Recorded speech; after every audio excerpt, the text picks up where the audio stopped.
Albatta, uni tirik qoldirish mumkin emas edi. Biroq himoyasiz odamni o'ldirish ham insofga to'g'ri kelmaydi. Shu bois Maksning to'pponchasini o'ziga shunday to'g'rilab ketdiki, u qimirlashi bilan ko'kragidan o'q yerdi. Yerto'ladan 20 qadamlar uzoqlashganimizdan so'ng to'pponchaning ovozi yangradi. "Joying jannatdan bo'lsin", deb qo'ydim men ichimda. Mashinani shaharga kiraverishda qoldirib, taksi to'xtatdik-da, uyimizgacha yetib oldik. O'sha kuni Anna ikkalamiz peshingacha uxlabmiz. Uyqudan uyg'onganimizdan keyin boshim qattiq og'ridi. Buning ustiga tundagi voqealar yodimga tushib, ko'nglim aynidi. Anna mening ahvolimni tushundi shekilli, qadahga to'ldirib aroq berdi. "Ichib ol, foydasi tegadi. O'zi birinchi marta doim shunday bo'ladi. Keyingilarida uyqudan uyg'onsang qushday yengil bo'lasan", dedi. Men ko'zimni chirt yumib, Anna uzatgan dorini ichib yubordim. Boshimning og'rig'i qolib, kayfiyatim ko'tarildi. Keyin Anna meni uyda yolg'iz qoldirib, o'zi Maksdan olingan ma'lumotni kerakli joyga jo'natish uchun ketdi. Men uning bu qilig'idan hayratda qoldim. Nega ma'lumot qayerga jo'natilishidan men bexabar qolishim kerak? Balki u yoqdagi ko'rinmas odamlar menga hali ishonishmas. Balki Anna qilingan ishlarni o'z nomiga yozdirar. Qiziq. Anna qayerda tahsil olgan? Nega ba'zi ishlarni mendan yashirincha amalga oshiradi? Hamma yoq sir. Lekin har qanday holda ham ehtiyot bo'lishim kerak. Bekorga mayor Botinkov xayrlashayotib, har qadamda o'zlaringdan bo'lak hech kimga ishonmanglar demagan. Buning ustiga kun sayin noma'lum narsalar ko'payib boryapti. Bundan tashqari, meni birovlarning ishidan ko'ra o'zimning taqdirim ko'proq qiziqtirardi. Ana Maks ham, uning sheriklari ham kimlarningdir xizmati deb o'lib ketishdi. Ularni endi hech kim eslamaydi. Ertaga mening boshimga ham o'sha yigitlarning kuni tushmasligiga hech kim kafolat bera olmaydi-ku.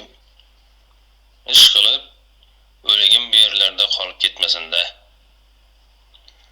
2 soatlardan keyin kelgan Anna negadir xafaroqday ko'rindi. Sababini so'rasam, boshini biroz egib turdi-da, "Tepadagilarga qilgan ishimiz yoqmadi", dedi. "Nega?" dedim men hayron bo'lib. "O'lishimizga ozgina qoldi-ku. Topshiriqni bajarishda qo'pollikka yo'l qo'yibmiz.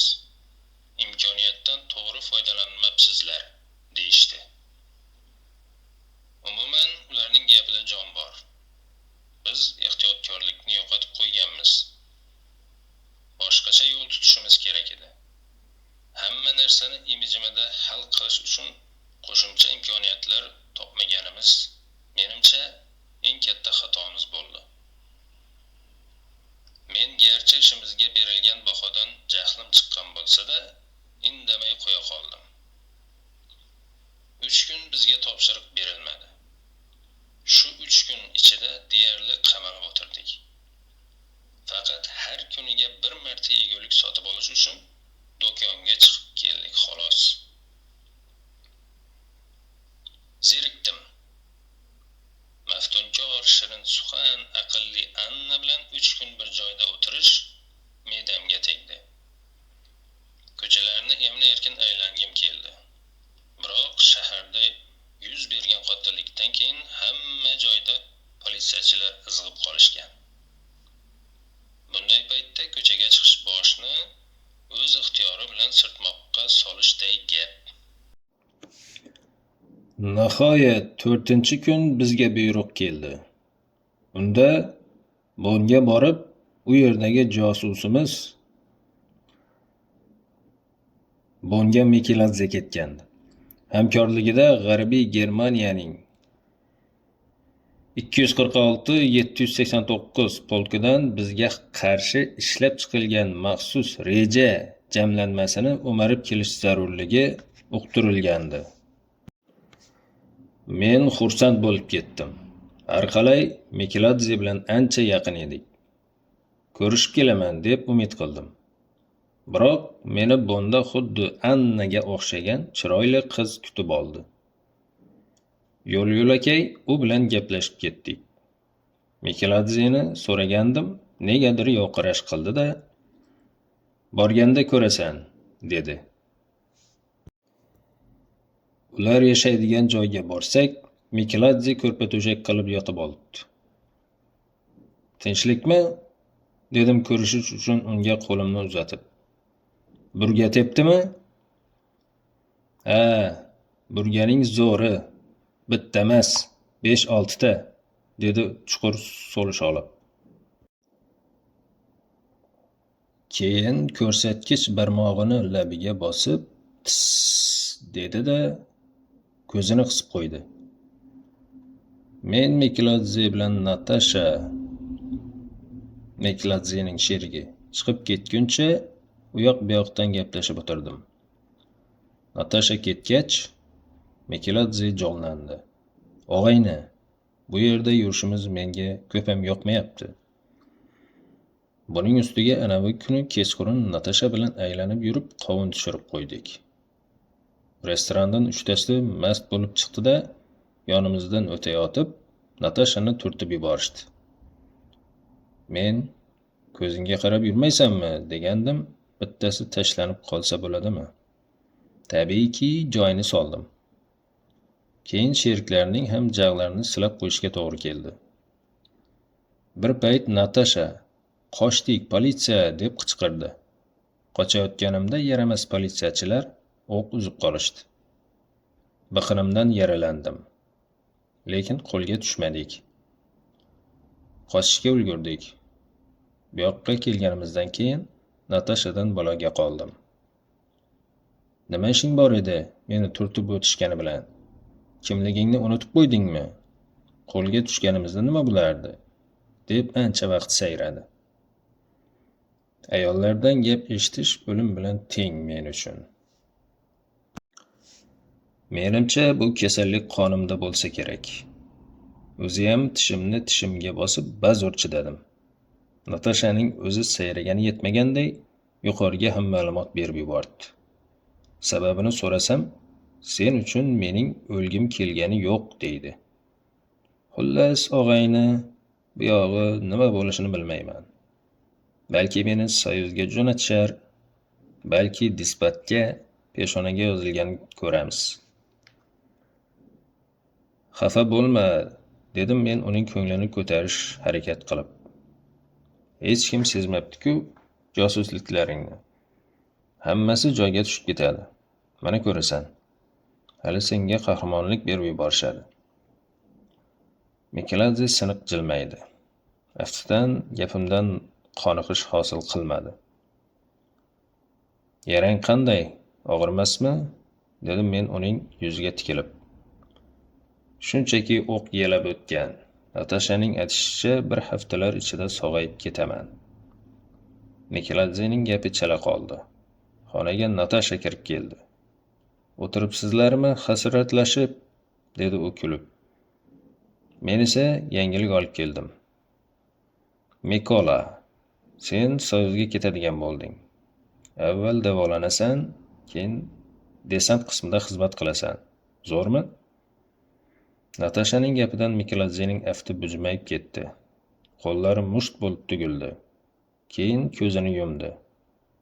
"Mikola, men seni xafa qilmoqchi emasdim.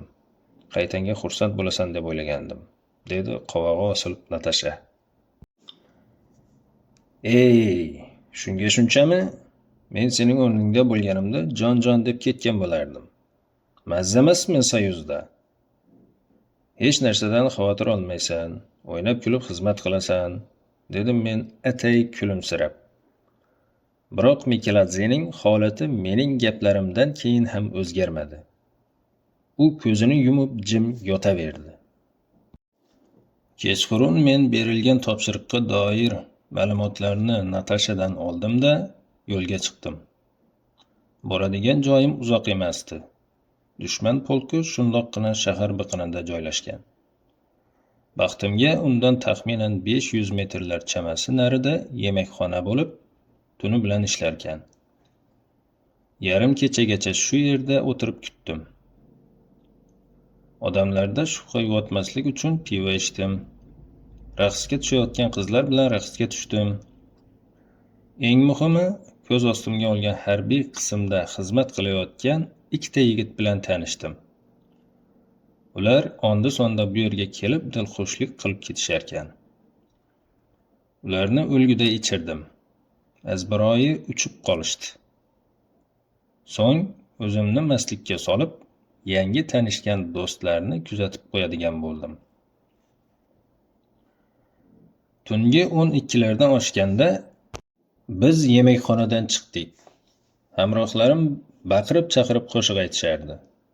100 qadamlar yurib, qorong'ulik qo'yniga sho'ng'igan joyimizda o'rtoqlarimdan birining narigi dunyoga ketishiga ko'maklashib yubordim. Xizmatdoshi sezmay ham qoldi. Sekingina bo'g'ziga pichoq tortdim-da, yo'l chetidagi o't-o'lan orasiga itarib yubordim. Yana biroz yurganimizdan keyin mening yordamim bilan oyog'ida zo'rg'a turgan Gyunterni yerga yotqizib qo'yib, nima sababdan bu dunyodagi safari erta qariganini bilmagan sherigining yoniga bordim-da, kiyimlarini yechib olib kiydim. Gyunter soqchilarga kelganini aytganidan so'ng darvoza ochildi. Qorovullar uyqusirab turishgan ekan, mening begonaligimni sezishmadi. Men ishim oson kechayotganidan xursand edim. Ichkariga kirganimizdan keyin Gyunter menga shtab qayerdaligini ko'rsatib, yana bir mushkulimni oson qildi. Ishim yengil kechayotganidan xursand edim-u, lekin ko'nglim xotirjam emasdi. Nimadir sodir bo'ladi-yu, qo'lga tushib qolaman, deb o'ylardim. Shtabga kiraverishda uyqusirab o'tirgan soqchining ham kuni bitdi. Qo'limdagi lazer nuri tarqatadigan fonar yordamida qism komandiri xonasining tit-pitini chiqarib tashladim. Nihoyat 15 daqiqalar izlanganimdan keyin qidirgan narsamni topdim. Qaytishim biroz murakkabroq kechdi.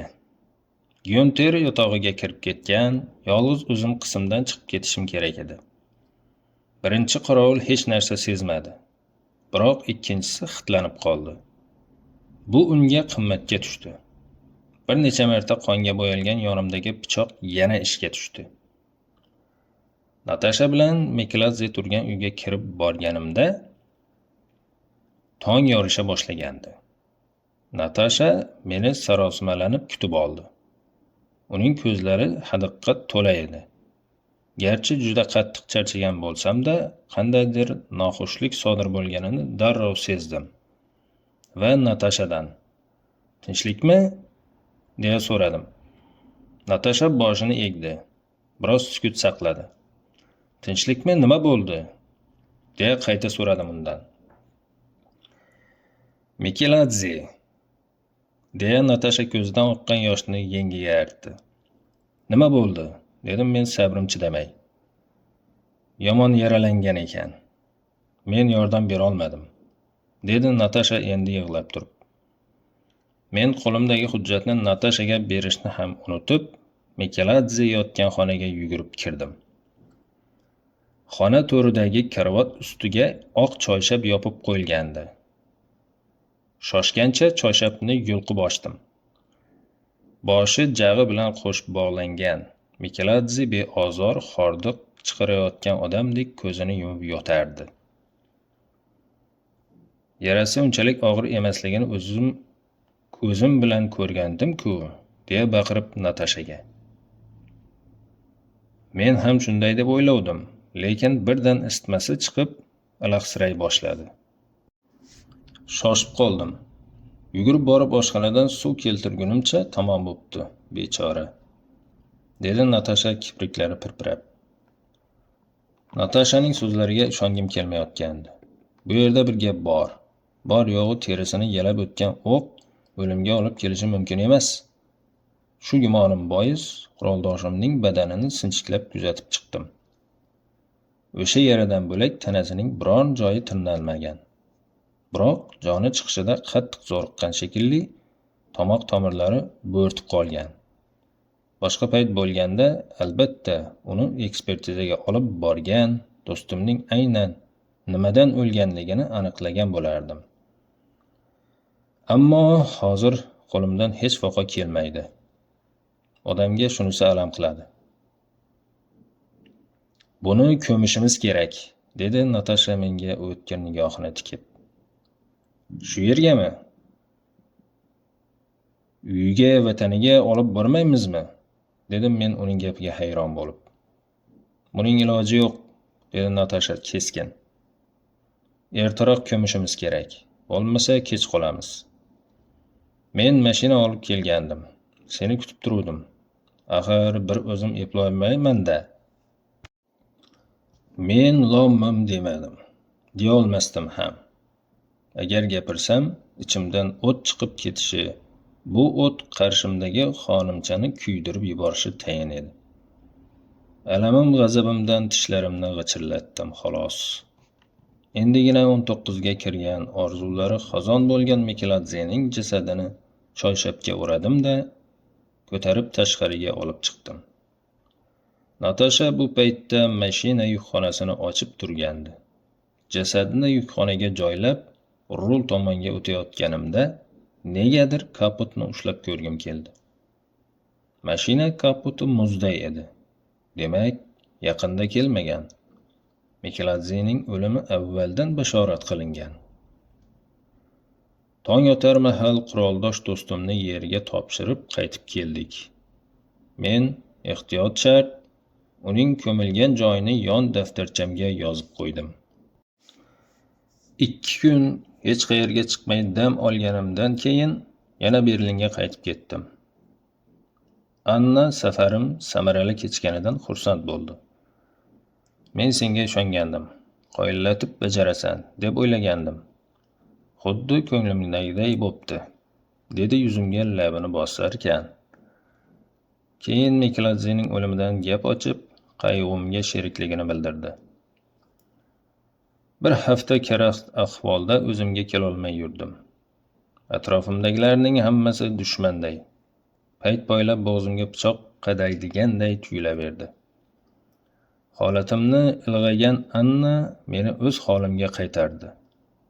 To'g'risi, o'shanda uning aqliga qoyil qoldim. Qayg'u alamning davosi vaqt ekan. Vaqt o'tgan sari ko'nglimdagi shubha gumonlar eskirdi. Yana ish kayfiyatim tiklandi. Yuqoridan ketma-ket buyruqlar kelar, Anna ikkalamiz ularni peshma-pesh bajarardik. Umr esa qanot bog'lab uchardi. Nihoyat harbiy xizmat muddati oxirlab qoldi. Senga o'rganib qolgandim. Ketsang qanday yashayman, bilmayman, dedi bir kuni Anna kechasi ko'kragimga boshini qo'yib yotarkan. Ayniqsa, hayotingdagi birinchi ayol bo'lganimni eslasam, qiynalib ketaman. Yo'qotgim kelmayapti seni hech ham. Men ketsam, boshqasi keladi. O'sha bilan yashayverasan.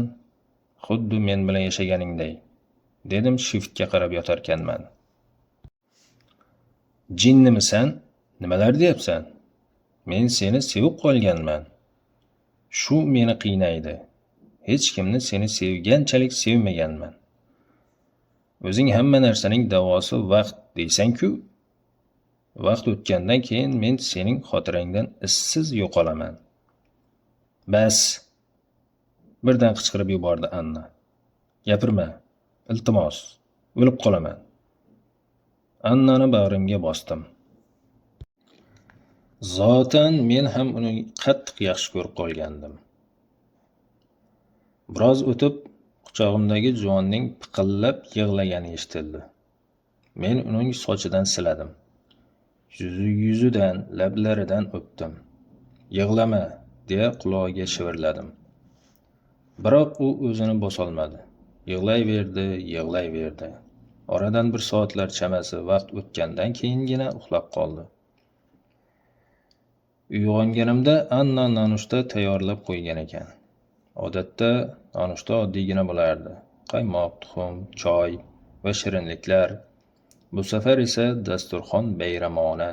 Hatto shampan vinosi ham stolda qad rostlab turibdi. Tinchlikmi? Dedim hayratimni yashira olmay. Qanaqadir bayrammi bugun? Bugun bayram emas, aksincha. Keyin bilib olasan. Avval yaxshilab yuvinib kelchi, dedi Anna. Uning amrini bajo keltirib stolga o'tirdim-da, stolni bunaqa bezash yaxshi, albatta, lekin ertalabdan ishtahang bo'lmasa qanday yeysan? Shunga mening aqlim yetmayapti, dedim kulib. Ishtahangni shunday ochib qo'yayki, qanday yeganingni sezmay qolasan, dedi Anna ham jilmayib.